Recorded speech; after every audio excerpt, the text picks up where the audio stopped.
The least we can do is spend a few minutes of your time to fill out a census form to help your neighbor in need. And it could be your grandma, it could be your uncle, it could be someone dear to your heart that will be in need of affordable housing or critical services. So this is the least we can do to help each other.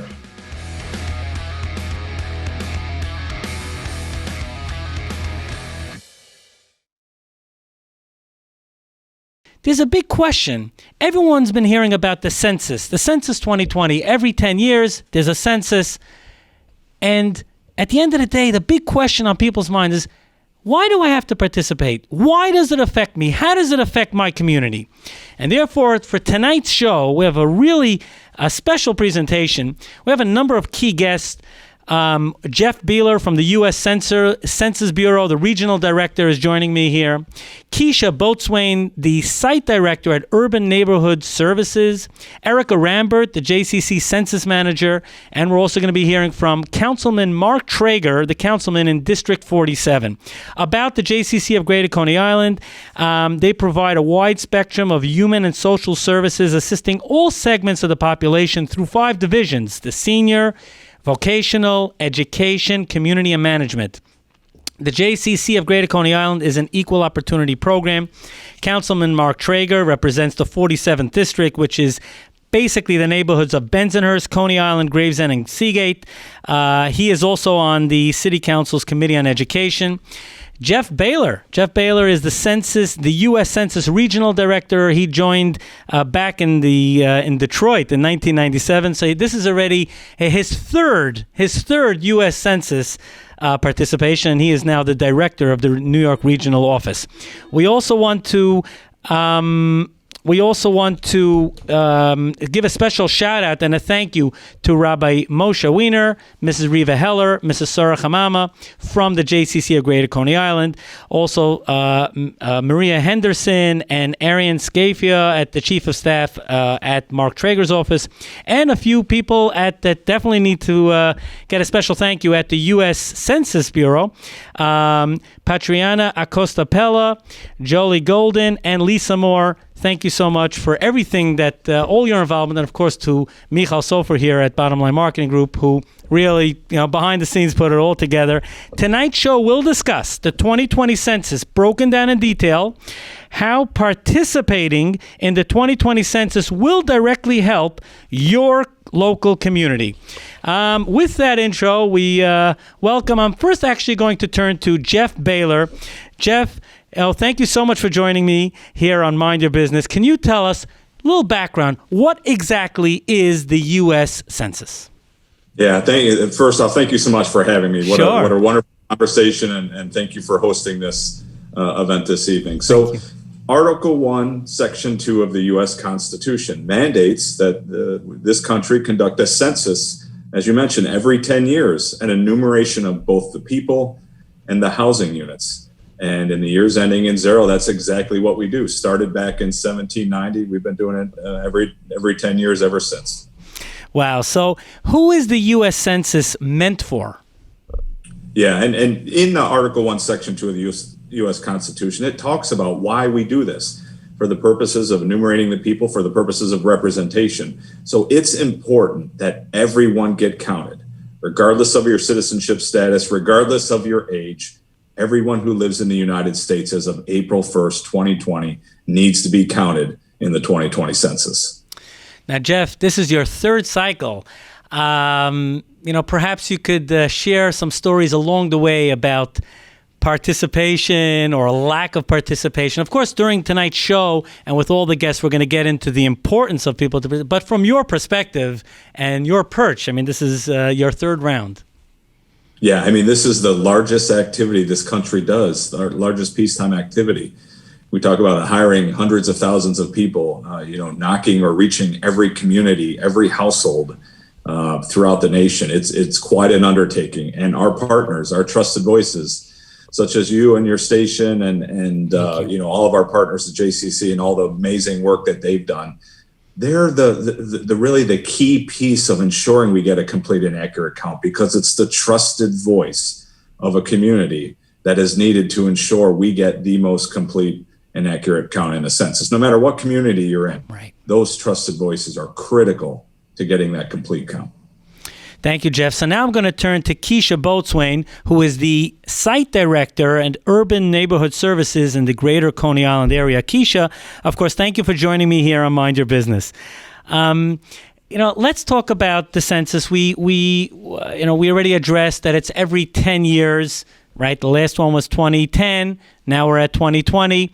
Perhaps we could discuss, and this question comes up all the time, how long does it take for someone to participate? Is it going to take them hours? What type of commitment will it take on their part? How scared do they have to be to just participate in the census? They don't have to be afraid at all. It takes about 10 to 15 minutes online. And like Jeff said, it takes place every 10 years. You have 6 months to reply. And it's very quick and pain-free. Now, in terms of where we're holding today, where is there a deadline that's approaching that people have to participate by a certain date? Well, they have about 6 months to participate. Right now, they should be getting these responses in by October, and those who don't comply will receive a visit from U.S. Census numerators knocking on their door to help them complete the process. Wow, so it's important that people realize that they really need to participate, and if they don't, then officials are going to show up in order to ensure that they participate. Yes, an accurate count. Okay.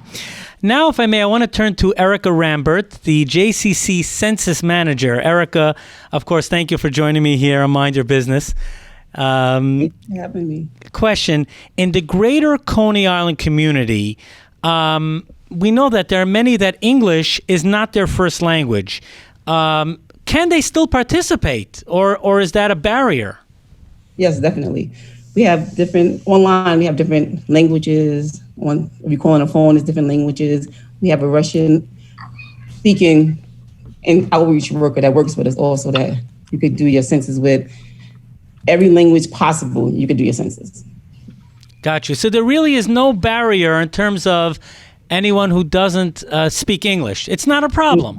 Not Spanish, at all. Russian, it's all, they can each interact on the site. And of course, we'll let everyone know the official site is my2020census.gov, my2020census.gov.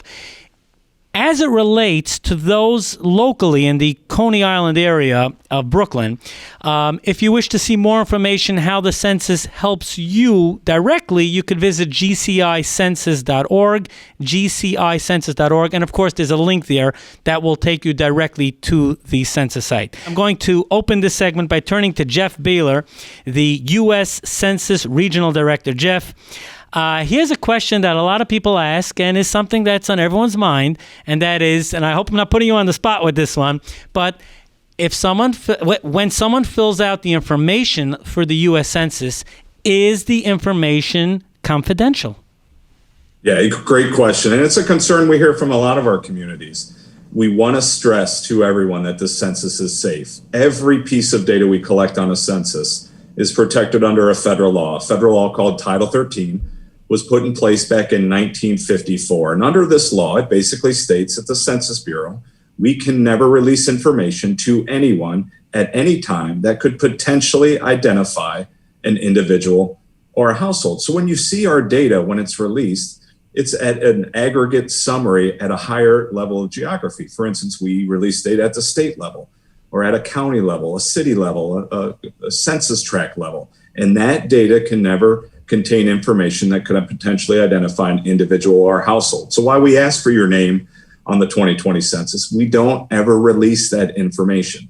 It's important to note that local, state, and federal law enforcement agencies can never access our data at any time for any reason. That includes Homeland Security and ICE, local housing authorities, Customs and Immigration. No one can access our data at any time for any reason. We've even been we, the Census Bureau, have been taken to federal court numerous times over the past 7 decades and the Census Bureau has won every time. There has never been a breach in Title 13 since its existence in 1954. And every one of our employees, from myself, this is being my third census, to our census takers who are out there knocking on doors, working maybe 4 weeks, we all take an oath of confidentiality. And that oath is for the lifetime, our lifetime, not just the lifetime of our work with the census, but for our lifetime, that if we release information that would potentially identify an individual or household, we're going to be imprisoned up to 5 years. We're going to be fined up to $250,000. Wow. We know the public's trust is the foundation of getting a complete and accurate census. And we want everyone to understand that it is safe to participate in the 2020 census. Wow. So just to further follow up with the previous question, the answers are not traced back. What about the individual? Well, here's really the question. Will answers be traced specifically back to an individual? No, they can. And under Title 13, again, we cannot tie any of the answers that we collect to an individual or a household. So again, we're putting the data together at a county level, at a city level, at a census tract level. We can never put it together or release it at the person or household level. Okay. One more question, Jeff, before I move on to someone else. If the census is filled out online, what about safety from hackers? I mean, we know cybersecurity is a big deal these days. Yeah, absolutely. So, and that's been, the federal watchdog agencies that look over the Commerce Department have raised that as a concern throughout the decade. A lot of the funding that we spent mid-decade was on systems, protecting our systems, ensuring that the systems we put out there that are collecting this information are safe. As soon as you enter your information, it's immediately encrypted. It means we scramble it up so that if someone were to attempt to try and get it, that it would make no sense to them. When it's stored on our computers, on our servers, internally behind our firewalls. It's not a third party out there that's collecting this data. We're not throwing it out there on the cloud for someone to try to attempt. This is our data, and very few people have access to it. Only the statisticians that are creating these higher level reports have access to this information. So now I turn to Keisha Boatswain, the site director at Urban Neighborhood Services. Keisha, are there any other ways for one to participate in the census aside from the website my2020census.gov? Yes, there are. There are multiple ways to complete the census. In addition to the online response at my2020.gov, the form can be mailed in. You can call in your responses, or you can complete the form in person with the census worker. Now that we're in the last few weeks, as I mentioned, there will be census numerators knocking on doors ready to assist with completing the forms. Excellent. Now, I'm sorry for keeping you waiting, Councilman. I have the honor of speaking with Councilman Mark Treyger. Again, thank you for joining. Everyone here has a hectic schedule, but certainly a councilman, to carve out time to join a show is a big deal. Thank you so much for joining us here on 77 WABC.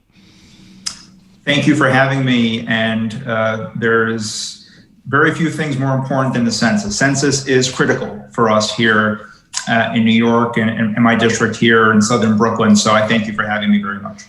You're very welcome. So I'm going to turn to a number of key questions that can really bring out to the listeners the importance of joining, and especially for all those that are tuned in and will be listening to the podcast and be watching the YouTube clip that are in the greater Coney Island area. So Councilman Treyger, the data that the census collects, can you tell us what is the shelf life of that data?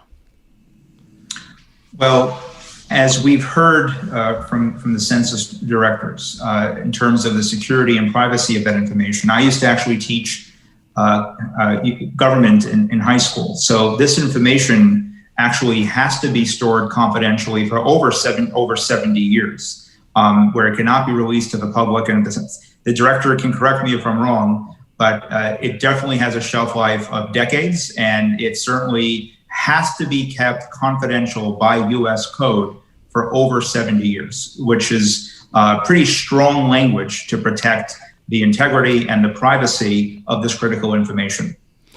Now, Councilman Treyger, this is a kind of the elephant in the room question, really the most important question, and that is, at the end of the day, what is the impact that your community will receive by people participating in the census?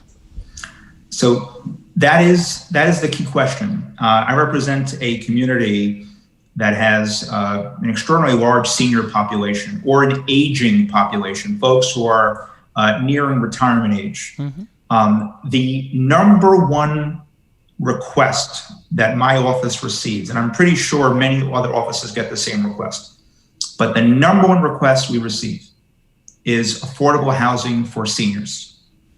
And it is painful because there's a shortage of available affordable housing for seniors. The waiting lists take years. And one of the key parts to this equation in terms of supplying additional affordable housing is federal support. And how does the federal government determine need across the states? They look at census data. The census helps determine the number of seniors in a given zip code or a certain district, and that's where they appropriate dollars. So if we want to respond in a meaningful, comprehensive way to the housing crisis that we have in New York City and in my district and across, across the 5 boroughs, particularly for seniors, people who have worked all their lives, who have raised a family, we are nothing without them. If we want to give them back a quality of life which they deserve to live in the golden years of their lives, mm-hmm. in affordable, safe, housing, then we can encourage New Yorkers to spend a few minutes to fill out the census, which helps determine the formulas that the government uses to fund affordable housing for seniors, in addition to funding for schools and transportation and other critical parts of society. So this is the least we can do. The least we can do is spend a few minutes of your time to fill out a census form to help your neighbor in need. And it could be your grandma, it could be your uncle, it could be someone dear to your heart that will be in need of affordable housing or critical services. So this is the least we can do to help each other. Now more than ever, since we are facing an unprecedented crisis on many levels, this is the least thing you can do to help your fellow New Yorker, to help your neighbor fill out the census form. The listeners here on 77 WABC certainly had picked up on the tone, the emotion that Councilman Treyger is communicating. And just to hold on to this point a drop longer, because to make sure people really get it, Councilman, the lack of participation, how will that hammer our community? So, I am a proud Brooklynite and born and raised in Brooklyn, very proud of that. But unfortunately, in the last census count back in 2010, Brooklyn, also known as Kings County, right, had one of the lowest participation rates across the land, only about 54% or so. That is devastating in so many respects. Number one, as I mentioned before, that hurts us as far as our ability to build more affordable housing for our seniors and for our families. It hurts us also in terms of representation. I used to teach my students, back in high school about the census helping us with money, power, and respect, right? It hurts us with representation. We lose congressional seats if folks do not fill out the census. That is critical for our ability to get resources back from Washington and to help shape national elections and national priorities to respond to many of the challenges that we're facing in New York City. So the impact of not filling out a census form, not spending a few minutes, will be felt for generations. Think about that. The impact of not spending a few minutes of your time to do your civic part, to help your family and your neighbors, the impact of not doing it will be felt for generations because of our inability to build more affordable housing, our inability to fully fund our schools, our inability to build a 21st century transportation system, and so many other important parts of our society. So the impact is great if you fill it out. but the impact, I think, is even far greater if you don't. Wow. Before we go to a commercial break, I'd like to just ask a final question to Jeff Behler, who is the U.S. Census Regional Manager. Perhaps you could just weigh in, Jeff, on that point. I mean, the councilman is so emphatic about this, but the importance as it applied. Remember, the signal of 77 WABC is very far-reaching, so we're getting to a tremendously wide area, way beyond the greater Coney Island area. So, but of course, as it applies to the greater Coney Island area, or any area in the United States for that matter, what is like your single most important reason that you give over to impress upon people why they really need to participate in Census 2020? Yeah, and it's great to hear the council member, and he's been a true trusted voice of the census, and we've been at many events together, and I thank him for all the leadership that he has done in support of getting a complete and accurate count. When we talk about the importance, again, to reiterate and highlight some of the things that council member mentioned, we talk about what's at stake.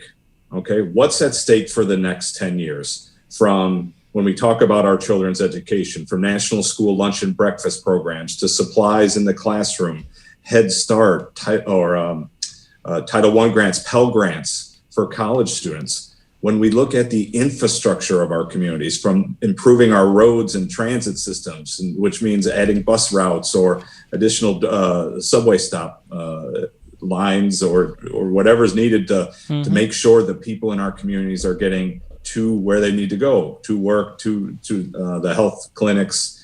When we look at some of the programs like Medicare, Medicaid, food stamps, TANF, WIC, all of those things based upon formulas that use census data. And finally, we've seen this city, Brooklyn has New York City and Brooklyn and all communities in the local area have seen the strain that has been put on our healthcare systems as a result of the COVID-19 pandemic. We need to make sure that our hospitals, our emergency care professionals are getting the funding they deserve. And as the council member said, taking that 5 minutes to fill it out is an investment in our communities, in healthcare, in education, in infrastructure, in programs that support us for the next 10 years. We have to get a complete and accurate count. We get one opportunity every 10 years and a year ending in 0. And now's the time of that opportunity. Let's make the investment for the next 10 years. It was reported in the 2010 data, and that's, of course, the last census that took place in the U.S. before the 2020 census, that children under 5 are the hardest category of people to count. Why is it so important to ensure that young children are counted in the census? Yeah, great question. And that was something we were kind of surprised when we heard about that. Children under the age of 5 are the fastest growing undercounted group. And we heard things like, well, it's, some households didn't think that, if you were under the age of 16, you needed to be included on a census. And others thought that they want to protect their child. They don't want to put them on a federal form, that it would hurt them in the future. So we've certainly heard both anecdotally throughout the past decade, and that's one of our focuses. And I'll start with a very just simplistic example. Imagine you have a school of 100 kids in your community, and let's say in the 2020 census, only 80 of those children get counted. For the next 10 years, that school is going to receive 80% of the funding it deserves. And it doesn't just affect the 20 kids who weren't counted. It affects all 100. That's why it's so important. When you think of a child who's 2 in 2020, the next time they have the opportunity to be counted in a census is 2030. They're going to be 12. Think of all the programs that child touches throughout the decade, from national school lunch and breakfast programs to ensuring there's supplies in the classroom. And now that we're doing things virtually in many communities, ensuring there's tablets or laptop computers available for the kids. We need to make sure they have safe and secure transportation to and from school. There may parents or they may have family members on Medicare or Medicaid or food stamps or TANF or WIC. We know children need doctors. We need to ensure we have the hospital capacity in communities to manage everyone who lives within that community, to ensure there's clinics close by. Again, when you only have one opportunity every 10 years to get a complete and accurate count, I can't stress enough how important it is that everyone get counted, from the youngest child in your family to the oldest adult that may be living with you. We need to ensure we get everyone counted because so much is at stake for the next 10 years. And before I go to Councilman Treyger, I would like to remind the listeners, my2020census.gov, that's the website, my2020census.gov. I now turn to Councilman Treyger. What programs does the federal funding affect? Of course, by participation or lack of participation in the census. So there are, as far as in my district, as I mentioned earlier, worth repeating, we have a tremendous need for senior affordable housing. Mm-hmm. And there are federal programs that particularly appropriate funding to help states and cities fund affordable housing projects for seniors. That is a major, major need. And the funding for this program has really dried up. And you look at the last census rate for Brooklyn, about 10 years ago, about 54%. So the need is exponentially higher than the actual percentage of folks who return their census. But this is an example of the impact of not filling out the census in a full way. And so for us in Coney Island and for Southern Brooklyn, the census is critically important if we want to really meet the needs of our people. And housing remains a tremendous issue. As mentioned earlier, I want to just also make this point that COVID-19 has really hurt Coney Island.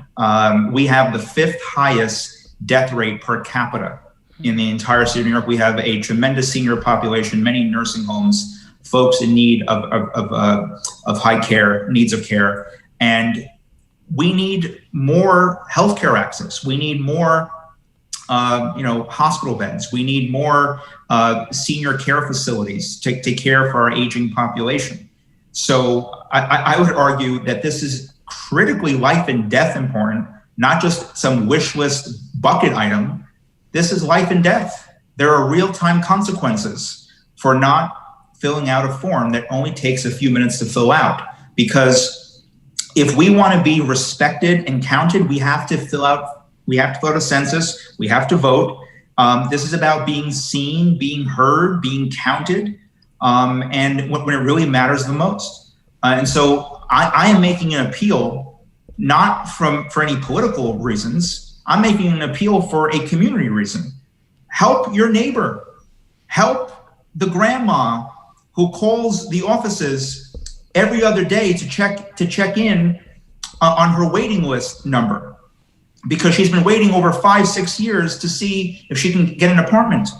Help someone who is close to retirement, who doesn't know how to make ends meet, if they could even afford health insurance right now in a pandemic. So to me, it's more than just your traditional census talking points. This is life and death for people. And these census forms really have generational impacts. And to me, it's about helping my neighbors today, but also helping my neighbors tomorrow. This is the least we can do to give a few minutes of our time that can make positive impacts for generations to come. Wow. I mean, if this doesn't get someone to respond, Councilman, they just crawl back under the rock, I guess.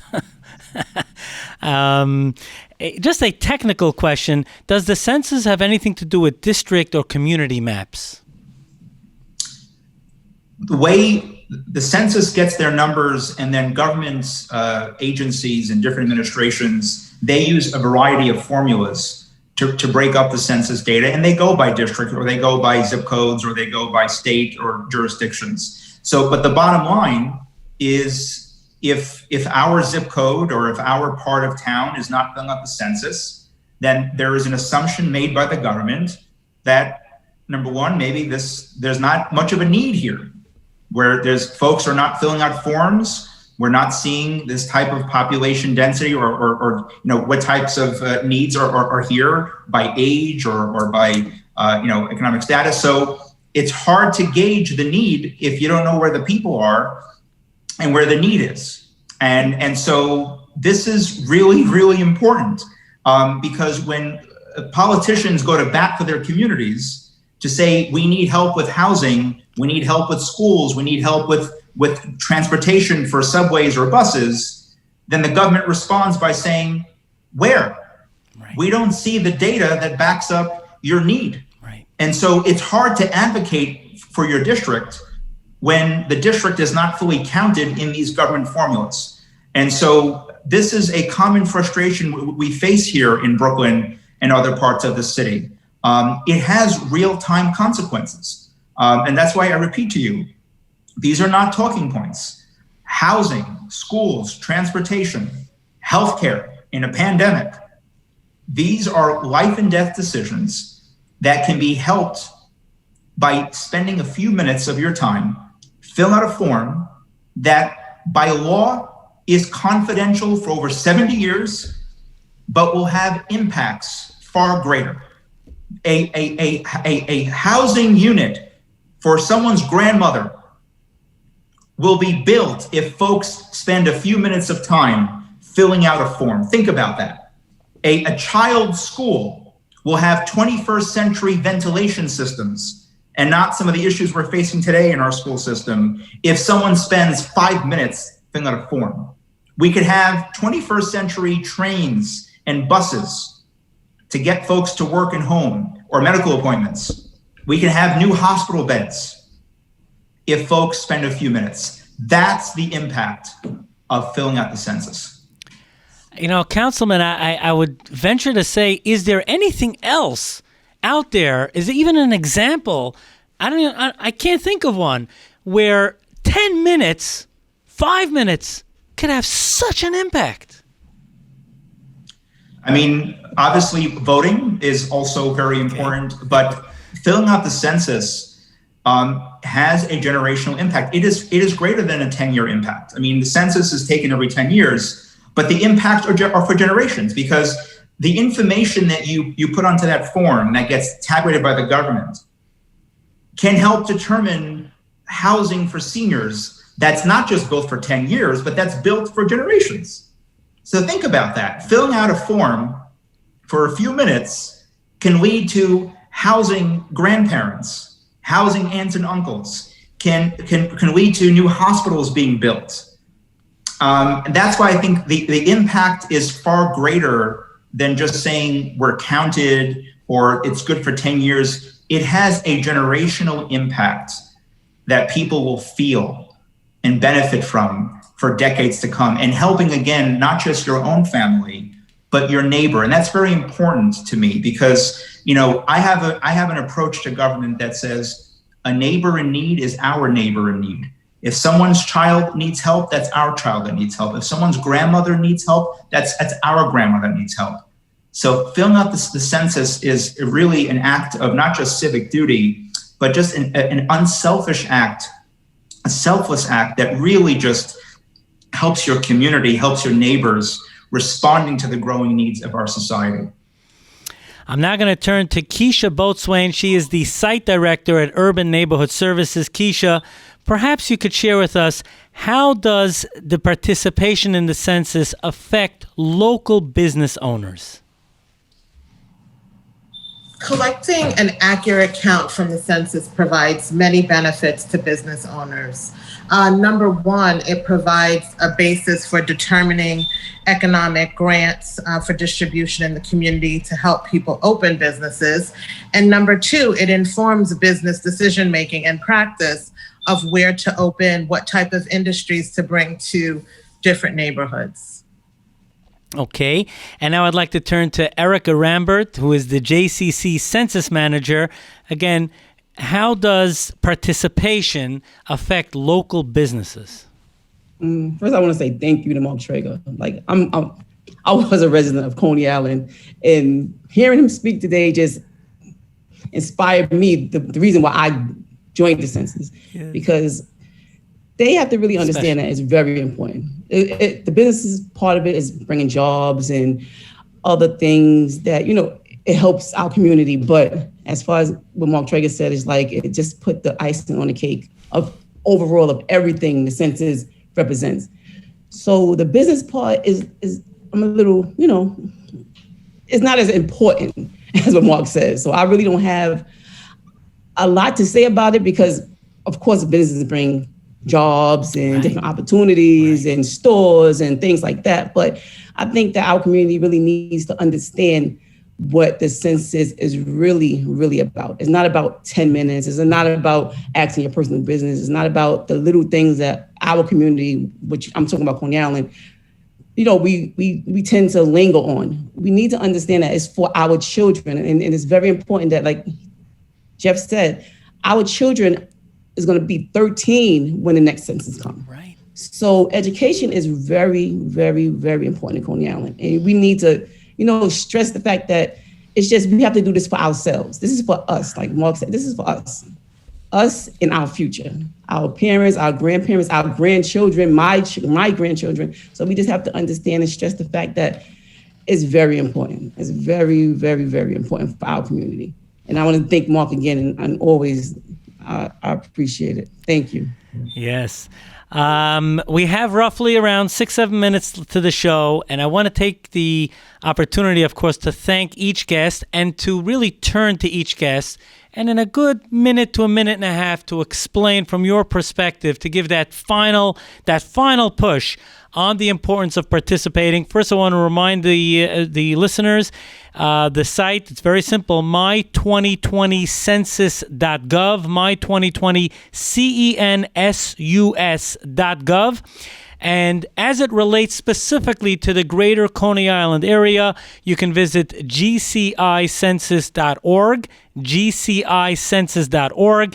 And of course, you can, from that site, you can go on and visit the main my2020census.gov. First, I'd like to turn to, if I may, Councilman Mark Treyger. You addressed it in such a passionate way and so with such clarity. What's your final message to the listeners here on 77 WABC on the importance of participating in Census 2020? So thank you again for having me, and thank you for having this real all-star panel of folks who are in public service for all the right reasons. Look, as I mentioned before, I am born and raised in Brooklyn. I love my neighborhood. I love our community. I love our borough. I love our city. I love our country. And to me, this is personal. And in my part of town, a number of folks rightfully feel that we don't always get our fair share. That whenever there's a fancy new initiative out there or investments made in parts of Manhattan or other parts of New York or the country, they say, what about us? What about us in Southern Brooklyn? My message to folks is that this is our way of battling back, making sure that we do get our fair share, making sure that we're, number one, we're seen, we're heard, we're counted when it matters most. And as someone who, again, loves this neighborhood and loves to serve the neighborhood, I cannot stress enough the tremendous need around housing and healthcare and 21st century education opportunities. These are some of the most critical areas for us to get through this current crisis and to move our neighborhood, our city forward. And so just think about the impact of that few minutes that you take to fill out a form. You're not just filling it out for yourself. A senior citizen will get an apartment because of your work. A child will have a new computer lab because of your work. A community will have new bus service because of your work. A community will have 21st century hospital equipment because of your work. You will keep a member of Congress elected so they can represent you. That's the impact of filling out the census. Yeah, people have to realize that they may not be able to connect the dots so easily. Like if you swipe a Metro card, you get through the turnstile. Here, you're swiping the Metro card, but then you're affecting millions of dollars to pour into the community, although you won't see it within 10 minutes. But those 10 minutes will have impact right away and certainly over the next 10 years and beyond. Thank you. Now I'd like to turn to Keisha Boatswain, the site director at Urban Neighborhood Services. Any final thoughts to make sure to give it over, that people should realize the importance of participating in Census 2020? Yes, I would just like to say that taking 10 minutes to complete the census really informs decisions that will impact you for the next 10 years. And like the councilman said, it's going to affect how you're represented by Congress. It's going to inform all of the business decisions in your community, what new industries come, how many jobs are coming, the services that are going to be provided. Businesses will determine whether or not they're even going to continue to stay open in your community based on the census count. So I just implore everybody to take 10 minutes, fill out the form, ensure that you are counted. And we have our slogan here in Coney Island that says Coney Island counts, complete the census, because we are looking to impact future generations. Thank you. Of course, you're welcome, and thank you for joining me here on 77 WABC. Now I turn to Erica Rambert, the JCC Census Manager. Erica, any final thoughts to share with the listeners here on 77 WABC? Yes, I just want to make sure that everyone be counted. I just want to make sure that everyone is counted. Everyone know how to be counted. Everybody know the reason they should be counted. Coney Island counts. I'm sorry, my granddaughter's talking. So I just want to make sure everybody's counted. And now we're going to turn to, last but certainly not least, Jeff Behler, who this is his third round in the U.S. Census. He began back in, 97, back in Detroit. It's been a ride. And he really, explained it again, his example about 80 students. And if there's really 100, you're getting only the funding for 80. If only 80 people filled out representing those students. Any final thoughts that you could really, give it over? Give it over, as they say, hit him between the eyes. It's New York style. Say it like it is. Say it like it is. Well, why is it so important to participate in the U.S. Census? Well, again, I want to thank you for leading this conversation. What a great group of leaders and individuals and representatives that are on this call talking about why it's so important and what's at stake for the next 10 years. If you filled out your census, thank you. I can't thank you enough for doing that, but we still need your help. We need to talk to your neighbors, your family members, those you worship with, those you work with, and tell them about the census. Tell them that it's safe, that every piece of data we collect is protected under federal law, can never be used against an individual for harm. Let them know that it's okay to open up their door to a census taker, that they have to wear a mask, regardless of where they're working, that they don't need to come into your home, that they can stand 6 feet away and conduct the interview. So let them know it's safe. Tell them it's easy, all the different ways you can respond. My2020census.gov, formatted for a smartphone or for a tablet, as well as a laptop or desktop computer. We have 13 toll-free telephone numbers you can call, one for each language that we support. Also available in 13 different languages online. We have video and language guides in over 59 languages available, again, at 2020census.gov.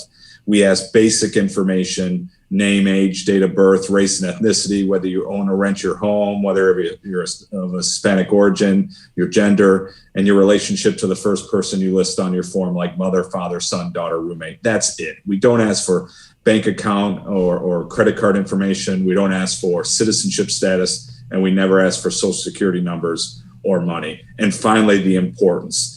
You heard everyone talk about what's at stake for the next 10 years, from infrastructure to our children's education, for critical programs to our everyday needs, to our healthcare.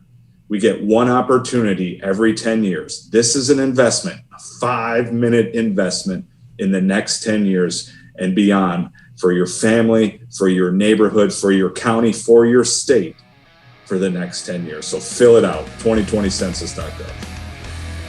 I love the honor of interviewing C-level executives and sharing their great advice and perspective on Mind Your Business. I'd love to get your feedback. Post it in the comments below and subscribe. You'll never miss an edition of Mind Your Business.